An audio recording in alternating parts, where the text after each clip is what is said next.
ጸጋናይ አምላኽ አሉ ምሳና አይሓድግናን ይባርኸና ዕለት ያብየና ጸጋናይ አምላኽ አሉ ምሳና አይገድፍናን ይባርኸና ጸጋን ሰላምና የጎይታና ኢየሱስ ክርስቶስ ምስ መንፈስኩም ይኹን ተኻተልትና የጸጋ ዘመን መጉቦት ምሳኹም ዘለኹ ከም ተለመደ ሓውኹም ዲያቆናሴ ከም ፋሪ ጀራ ብላኽሎም ማዓንቲ ድማ ሕፅር ዝበለ ቪድዮ ኣነቓቕሓ ዝኾነ ቪድዮ ሒዘልኩም መፅእ ኣለኹ ነዚ ቪድዮ እዚ ላይክ ብምግባር ክንጅምሮ ድማ በትሕትና ይመፀን ትሪኦም ኣለኹም መጽሓፍ ቅዱስ ክዛረብ ከሎ ዮሐንስ ወንጌል ምዕራፍ 5 ካልፈዲ 39 ናይ ዘለዓለም ህይወት ኣብኣተን እትረኽቡ መሲልኩም ነተን ቅዱሳት መጽሓፍቲ ትምርምርዎን ኣለኹም ንሳተን ግና ስለ እንድምስክራ ወይ ድማ ብዛዕባ እንድዛረባ ወይ ትፈቅዱ ትምፁ ሃቤ ከመትረክቡ ህይወት ዘለዓለም ነገር ግን ናይ ዘለዓለም ህይወት ክትረኽቡ ኢልኩም ድማ ናባይ ክትመፁ ኣይፈቀድኩምን ይብል ስለዚህ መጽሐፍቲ ኩሎም ብፍላይ ብሉይ ኪዳን ስለ ኢየሱስ ክርስቶስ እንደዛረቡ ናልባት ኣብ ክልተ ንኽፈሎም ተራእልና ድማ መጽሐፍ ከነጽንዕ ከለና ናይ ትንቢት ዘመን ወይ እውን ናይ ተስፋ ዘመን ናይ ትንቢት መጽሐፍቲ ናይ ተስፋ መጽሐፍቲ ኣለዉ እዚኦም ብሉይ ኪዳን እዮም ናይ ብሉይ ኪዳን መጽሐፍቲ ናይ ተስፋ ናይ ትንቢት ተባሂሎም ይጽውዑ ስለዚህ እዚ ናይ ተስፋ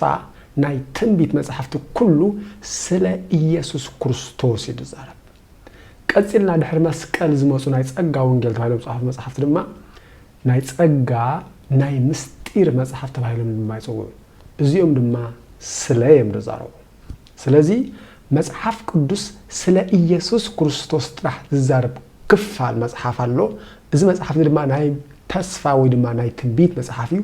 ብሉይ ኪዳን ስለ ሓደ ይዛረቡ ስለ ኢየሱስ ክርስቶስ ብሉይ ኪዳን ኣርባዕተ ወንጌላውያን ብሉይ ምዃኖም ኣይትረስዕ ሓደ መጽሐፍ ካሎ ስለ ኻጥራ ሓደ ዝዛረብ ስለኺ ስለይ ናይ ጸጋ ወንጌል በጳውሎስ ዝተሰብኩ መጽሐፍቲ ድማ ስለና ይዛረቡ ግን በክርስቶስ ዝኾናዮ ማለት እዩ በክርስቶስ እንታይ ኢና ኮይና በክርስቶስ እንታይ ኢኻ ኾንካ ስለኻ ይዛረብ ስለዚህ ሎም ማዓንቲ ሓደ ኣቦ በክርስቶስ ጥራይ ኢሎም ኣርእስቲ ከፊቶም መጽኦምና ኣለዉ ነዚ ድሰምዑ ኣሕዋትና ኦርቶዶክሳውያን ብጣዕሚ ብዙሕ ዋጭዋጭ ክብሉ ሰሚዕ ኣለኹ ነገሩ ግን ይኹም እቲ ሓቂ ቀስ እናበለ ይኽፈት ኣሎ ስለምንታይ መስለኩም ዝሓትት መንእሰይ ይትንሳእ ኣለያ እቶም ኣቦታት እውን ተስፋ ቆሪጾምሉ የማን ጸጋም እናበሉ ዝተጓዓዝዎ ህይወት ተስፋ ስለ ዝቆረጽሉ ምግልጋሉ ንኢየሱስ ክርስቶስ አገልግልካ ጥራሕ ሙማት ይሓሽ ናብ ዝብል መደምደም ዝበጽሑ ኮይኑ ይስማዓኒ ወላኳ ብምላእ ካብቲ ነገር ኣይውፁ ግን ፍንጭሎ ማለት ብርሃን ዝበርቕ ኣሎ ክሩንሱም ይኹን ስለዚህ ነዘማ ቦጽን ኢልና ንስማዓዮም ቁርብ ንውሕ ዝበለ እዩ ንስማዓዮም ክምለሰኩም ማለት ኢየሱስ ክርስቶስ ሰላም ንዓኻትኩም ይኹን ናይ ዘለዓለም ሰላም ማንም ከቋርጾ ዘይል ማንም ከሕድገካ ዘይኽእል ንማንም ክወሃብ ዘይኽእል ምሳኻ ዝነብር ሰላም እንታይ ሓቀኛ ሓርነት ነፃነት በመን በኢየሱስ ክርስቶስ በመን በጎይታ ኢየሱስ ክርስቶስ ብቻ ማንምን ፍጥረት እንካብ እስር ቤት ዘውፃና የለን በብዙሕ ነገር ተኣሲርኩም ኣለኹ በብዙሕ ነገር ህሊና ክንደኺም ኣሎ በብዙሕ ምኽንያታት ኢኹም ትድርድሩ ምስ ክርስቶስ ኢየሱስ ምስ ብዙሕ ተመሳስልዎ ትደልዩ ኣይኮነን ንሱ ነፃ እዩ من ኢየሱስ ክርስቶስ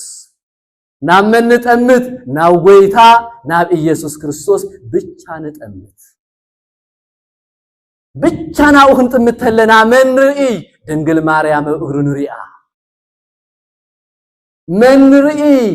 ቅዱሳን አቦታት ናብ እግሩ ንርኢ መን ርኢ ቅዱሳን መላእክት ከቢቦም ንሪኦ መኽቢሮም መን ርኢ ነቢያት ሐዋርያት እግሩ ንርኢ መን ርኢ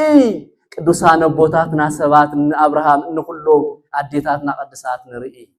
አታ ናብ ኢየሱስ ክርስቶስ ተጠመተስ ሁሉ እኮ ይዘይሳን ዓይንና ናብ ካሊ እንተ ኸይዳኸ ኢየሱስ ክርስቶስ የለነው መንዳት ርኢ እንድዒ መልስ ይብለይ ናብ ኢየሱስ ክርስቶስ ንጠምት እውነት ይብለኩም ኣለኹ ብዙሕ ዘመን ተደናገርና ኢና ንጠንቀቕ بدنبي كتمهارت اللهم وزيو فليكم ترديكم كيلو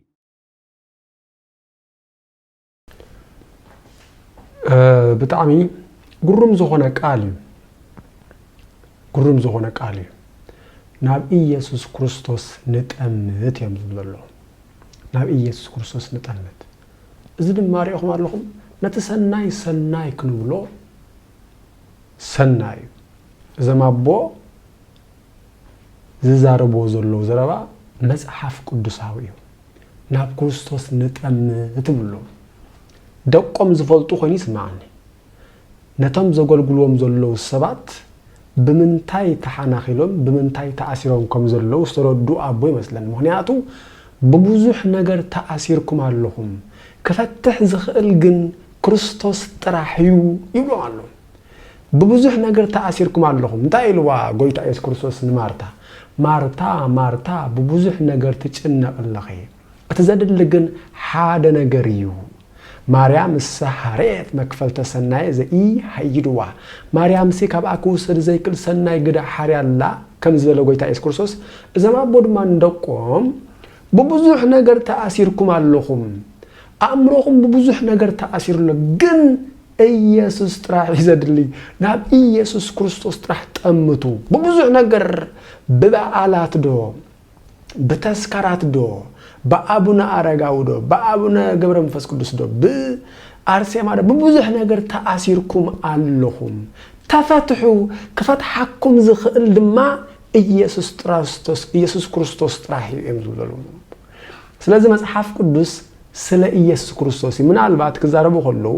ናብ ኢየሱስ ክርስቶስ ላጠሚትና አውኡ መላእክት ለው አቡ ማርያም ድንግል ማርያም አላ አው ነቢያት አለው አው ሐዋርያት አለው አው አቦታት አለው ይብኔረም ብርግጽ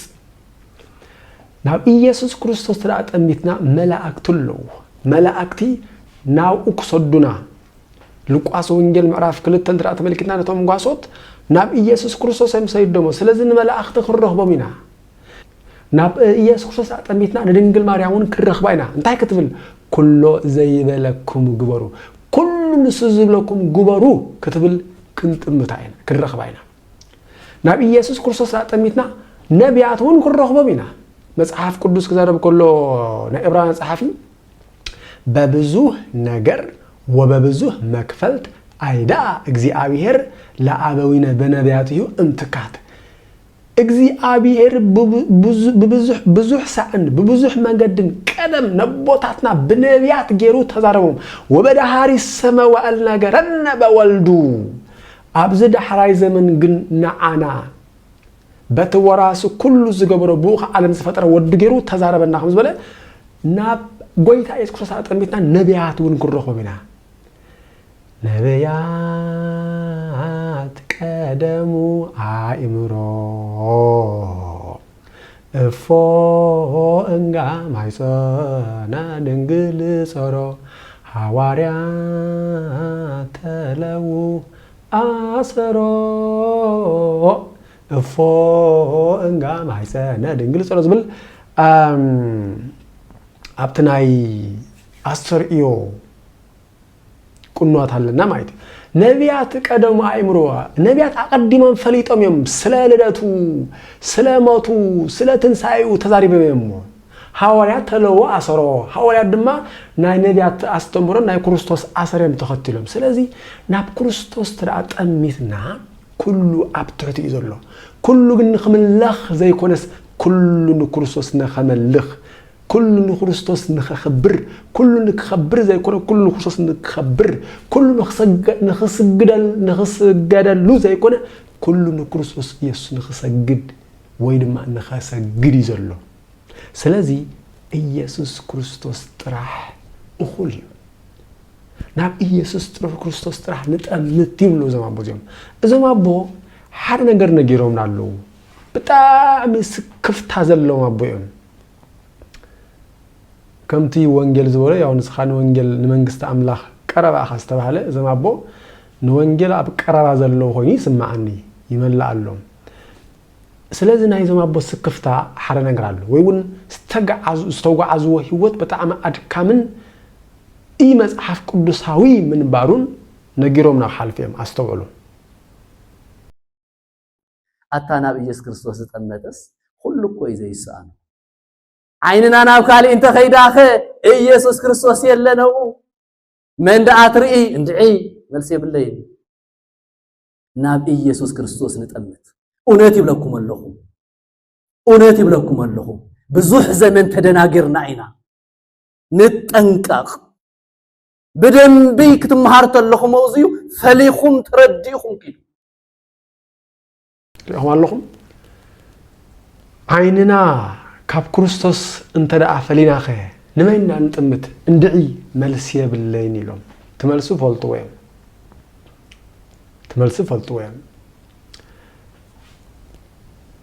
ብዙሕ ዘመን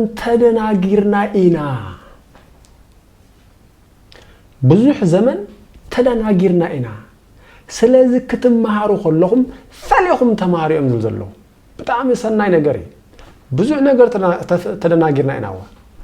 ብዙሕ ነገር ሸኺዕና ኢና ብዙሕ ነገር ናይ ሃይማኖት ቀናዓት ኮይና ተጓዒዝና ኢና ነገሩ ግን ክርስቶስ ኢየሱስ ዝባሃል መድሃኒ ምስፈለጥና ግን ካብ ብዙሕ ነገር አሪፍና ኢና ኣብ ጎይታ ኣብ ኢየሱስ ክርስቶስ አሪፍና ኢና ስለዚህ ንመላ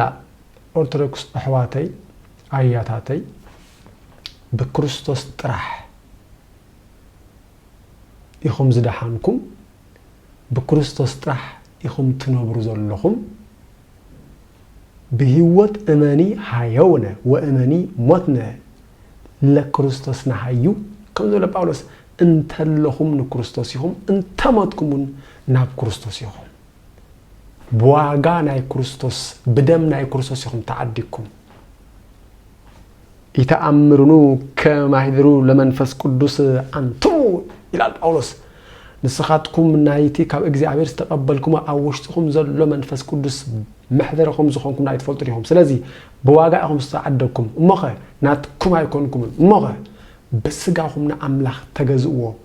بسغاهم ناملاح املخو اغلغلو يزبل مصحف سلازي نእግዚአብሔር ከነምልኽን نእግዚአብሔር ከነገልግልን نእግዚአብሔር ክንግዛእን ይዝደል መጽሐፍ ሰብነትኩም ህያውን ቅዱስን ለእግዚአብሔር ባህ ዘብል መስዋዕት ገርኩም ከተቀርቡ በምህረት አምላክ እልምነኩም አለው ይብል መጽሐፍ ነዝኽን ገብር ይመጽሐፍ ዝላቦና አቦናውን ንህዝቦም ካብት ብዙሕ ነገር አፈሽ መፈሽ ካብት ብዙሕ ነገር ደቅ ሰባት ብዙሕ ነገር ዘላጉጽሉን ደቅ ሰባት ሽቁጥሉን ዘለው አለም ናብ ክርስቶስ ጥራሕ ቆቋሙትዮም ደቆም ዝነግሮም ዘለው በጣም አብስራቲ ደስ ዘብል ከምዝ ዝብል ክንሰማዕ ከለና በጣም ዘሐጉስ ስለዝኾነ እቲ ዘሐጉስ ድማ ምስ ህዝብና ሓቢርና ክንሕጎሰሉ ደስ ስለዝብለኒ ነዝምጽዮ ኣብዚ ቅጽል በኻልእ ክሳብ ንራኸብ ጸጋን ሰላምን ናይ ጎይታና ኢየሱስ ክርስቶስ ምስ መንፈስኩም ይኹን ሰላም